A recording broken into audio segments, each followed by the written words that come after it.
ဒီလိုမျိုးကိစ္စတွေကြုံမှုမဲ့တင်တယ်ကျွန်တော်တို့ post တင်လိုက်တယ် view တွေရတယ်တချို့ဆိုလို့ရှိရင် view နည်းနည်းတော့မဟုတ် million view ထိရတယ်ဒါပေမဲ့ပတ်စံတစ်ပြားမှမဝင်ဘူးကျွန်တော်တို့တွေ့ပါလိမ့်မယ်ဒီလိုမျိုးသူများတင်တဲ့အကြောင်းအရာတွေပေါ့နော်ကျွန်တော်ဆိုလို့ရှိရင်ဒီ post ကပုံတွေကကျွန်တော်အရင်အလုပ် page မှာကျွန်တော်တင်ခဲ့ပြီးသားပုံတွေအဲ့ဒါကိုမှကျွန်တော်ဒီမှာပြန်ပြီး sharing လုပ်ပေးချင်တာနဲ့အဲ့ဒီပုံတွေကို save တယ်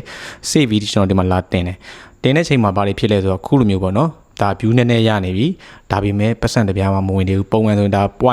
1.23 ဒီလိုမျိုးစသဖြင့်စဝင်နေပြီပေါ့နော်ဒါပေမဲ့ကျွန်တော်ဒီမှာပတ်စံမရပါဘူးအကြောင်းရင်းကတော့ကျွန်တော် original မဟုတ်ဘူးကျွန်တော်တခြား page မှာတင်ခဲ့ပြီးသားဖြစ်တယ်အဲ့ဒီ page က original ဖြစ်သွားတယ်ပေါ့နော်အဲ့ဒီလိုမျိုးကိုယ့်ရဲ့ post တွေ video တွေဥပမာထားလိုက်ပါတော့ view တိတ်မရသေးဘူးဆိုရင်ပြဿနာမဟုတ်ဘူးဒီလိုမျိုး view အများကြီးရလာတဲ့အချိန်မှာတကယ်ကိုရမယ့်အချိန်မှာဒီလိုမျိုးအကြောင်းအရာတွေမဖြစ်ဖို့အတွက်ကျွန်တော်တို့သူများရဲ့ပုံတွေ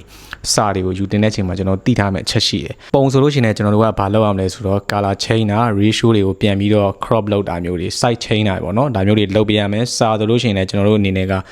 ပုံမှန်တွေခြားတာတွေစာတွေအနည်းချင်းပြန်ပြင်ပေးရမယ်ကောင်းတာကတော့စာတွေရေးတယ် caption အောက်မှာပုံပါတယ်ဆိုလို့ရှိရင်လည်း credit ကိုပေးတယ်အကောင်းဆုံးပဲဒါကတော့ကိုယ့်ရဲ့ save အဖြစ်ဆုံးပေါ့နော်ဒါပေမဲ့ content တွေဖန်တီးတယ် creator လမ်းကြောင်းကိုရှောက်မယ်ဆိုလို့ရှိရင်ကိုယ်ပိုင်စာကိုယ်ပိုင်ပုံတင်ဖို့ကြိုးစားပါတကယ်လို့ကိုက AI ကနေပြီးတော့မှ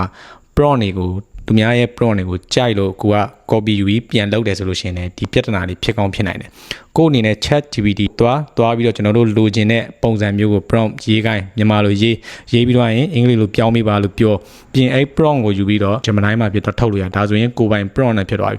ပြီးရင်တော့ကျွန်တော်တို့အပေါ်ဆုံးမှာ posting ကနေမှာ AI info ဆိုတာလေးကိုကျွန်တော်တို့ကအဲ့ option တွေကို on ပေးရမယ်နော်ဒါမှလာကျွန်တော်တို့အနေနဲ့ဒီ AI ကလုပ်တဲ့ပုံတွေကလည်းပတ်စံရဖို့တေးကြတယ်ဒီမှာကတော့ကျွန်တော်ကဒီဖြစ်ပျက်မျိုးမဖြစ်ဖို့အတွက်အဓိကလာပြောပြတာပေါ့နော်သူများစာတွေသူများပုံတွေပြန်ပြီးယူတင်မယ်ဒါမှမဟုတ်လို့ရှိရင်ကိုအရင် page တစ်ခုမှတင်ခဲ့ပြီးတဲ့ဟာဆိုလို့ရှိရင်အဲ့ဒီ page က original ဖြစ်သွားပြီဒီမှာပြန်တင်မယ်ဆိုကျွန်တော်တို့ original မဟုတ်တော့ဘူးဒါလေးကိုတည်ထားမယ် admin တယောက်တည်းဖြစ်နေပြီစေမရပါဘူးနော်ရချင်တဲ့ခါလေးရမယ်မရခဲ့ဘူးဆိုရင်တော့တိတ်နှမျိုးဖို့ကောင်းတယ်နော်ဒါလေးကတည်ထားတဲ့လို့ကျွန်တော်လာပြီး sharing လုပ်ပေးတာဖြစ်ပါတယ်